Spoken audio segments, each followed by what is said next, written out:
Se você acha que cancelamento é coisa da internet, prepara o balde de pipoca que hoje a gente vai falar de filmes que foram tão polêmicos, mas tão polêmicos, que viraram poeira antes mesmo de virar clássico. Governos proibiram, igrejas amaldiçoaram, as tia-véia fecharam os olhos e até os próprios diretores deram marcha ré. Mas no fim, a história provou que arte não tem dono. Bora conhecer os proibidões do cinema?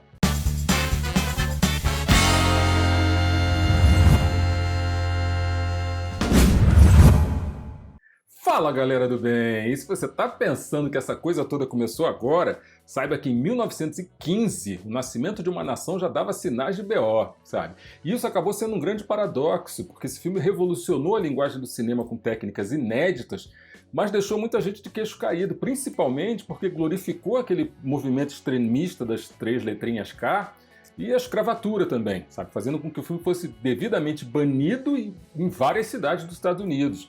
Foi um filme dirigido pelo D.W. Griffith, que no ano seguinte dirigiria o filme Intolerância, estrelado pela Lillian Gish, que é ainda hoje considerada a maior atriz da era do cinema mudo. O Nascimento de uma Nação, hoje, é estudado nas universidades não tanto pelo conteúdo, né, que acabou ficando datado, mas pelo impacto histórico e pelas controvérsias também. O filme Metrópolis, dirigido em 1927 pelo Fritz Lang, foi censurado na Alemanha nazi, né? Os líderes do regime cortaram 30 minutos desse clássico da ficção científica, alegando que as mensagens anti-opressão, né, eram comunistas demais. Só em 2008 uma cópia completa foi encontrada e confirmou, era genial mesmo, sabe? E um detalhe interessante é que a trama do filme se passa em 2026. O futuro chegou. Será? Em 1971, a espada da censura ceifou o copião de Laranja Mecânica, só que, nesse caso, a censura foi uma espécie de fogo amigo, sabe? E um dos casos mais bizarros da história do cinema. O próprio diretor, o Stanley Kubrick, ele pediu para retirar a Laranja Mecânica dos cinemas britânicos, e aí você vai me perguntar, pô, mas por quê? Bom, o filme já era polêmico por causa das cenas de violência, ultra-realistas e tal, né, a sexualidade distorcida, mas o estopim foram ameaças assim reais. Gangues do Reino Unido, elas começaram a imitar o visual, o comportamento do protagonista, né, o Alex, com aquela famosa bengala, aquele olho postiço e tal. E a imprensa, claro, né, vinculou uma série de crimes violentos exatamente ao filme, incluindo o ataque a uma idosa que teria sido inspirado pelo longa. O Kubrick e a família começaram a receber umas cartas sinistras, sabe, cheias de ameaças de falecimento e tal. Foi tenso o bagulho, sabe? Aí o resultado, o diretor se borrando de medo, né, pela segurança da família principalmente, tirou o filme de circulação no Reino Unido por 24 anos. Só em 1999, depois que o Kubrick virou pó, o Laranja Mecânico foi relançado por lá e hoje é considerado um dos filmes mais importantes do século XX. O Exorcista, filme de 1973, foi um filme que precisou de ambulância na porta dos cinemas. Esse aqui não só foi proibido em países como Reino Unido, a Índia e tal, como também arruinou a vida do elenco quase todo. A Warner Bros., por exemplo, ela recebia cartas de ódio de religiosos, de tia-véia, de associações e tal. O set de filmagem pegou fogo misteriosamente e até o padre que consultou o roteiro morreu durante as gravações. Coincidência ou não, sei lá, mas aconteceu. Teve cinema que botou médicos na porta para atender quem passava mal, galera. Aí você vai me perguntar, mas e hoje? Bom, hoje é o filme de terror mais premiado da história, indicado até ao Oscar, e olha que a versão que a gente vê por aí, ela é cortada, sabe? A original tinha cenas tão pesadas que o próprio diretor escondeu os negativos no porão por 40 anos. A Vida de Brian, de 1979, foi uma comédia que virou pecado, mas também os caras do Monty Python, eles colaboraram fazendo o que parecia impossível. Eles uniram católicos, protestantes e judeus contra uma comédia.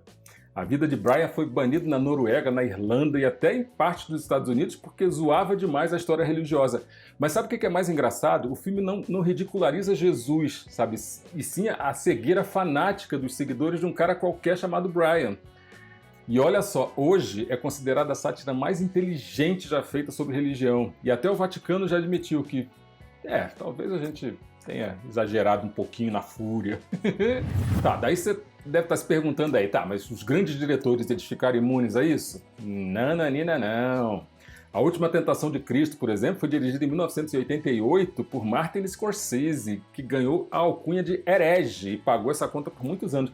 Tudo isso porque o cara ousou mostrar Jesus como humano, com dúvidas, medos e até fantasias, né, com a Maria Madalena. E aí o mundo pirou, né? O filme foi banido no México, na Turquia, nas Filipinas e até nos Estados Unidos, sabe? Cineastas foram ameaçados de falecimento e tal, enfim. Em Paris, um grupo religioso incendiou um cinema que estava mostrando o filme e o escândalo foi tão grande, sabe, que até hoje tem locais onde essa obra não é mencionada. Mas adivinha, críticos modernos dizem que é uma das representações mais profundas da fé que já foram filmadas. Vai entender. Em 2007, Persépolis foi um filme que o Irã queria apagar, sabe? Na verdade, era uma animação em preto e branco que foi considerada mais perigosa do que uma bomba para o governo iraniano. Por quê? Porque mostrava a vida real de uma garota durante a Revolução Islâmica, e isso incluía críticas ao regime e tal. O Irã processou a diretora, Marianne Satrapi, por propaganda contra o Estado, e o filme até hoje é ilegal por lá. Já no resto do mundo ele acabou virando uma obra-prima e foi indicado até ao Oscar, sabe? E o detalhe é que a Marianne disse que não queria politizar a história, mas nem precisou, né? A censura fez isso por ela. Em 2014 foi a hora e a vez de A Entrevista, uma comédia que quase começou uma guerra. De toda a lista, esse aqui é o único filme que derrubou um estúdio gigante, sabe? Quando a Sony anunciou uma comédia sobre falecer o ditador norte-coreano, o governo do Kim Jong-un ameaçou atacar cinemas dos Estados Unidos e tocar o terror por lá.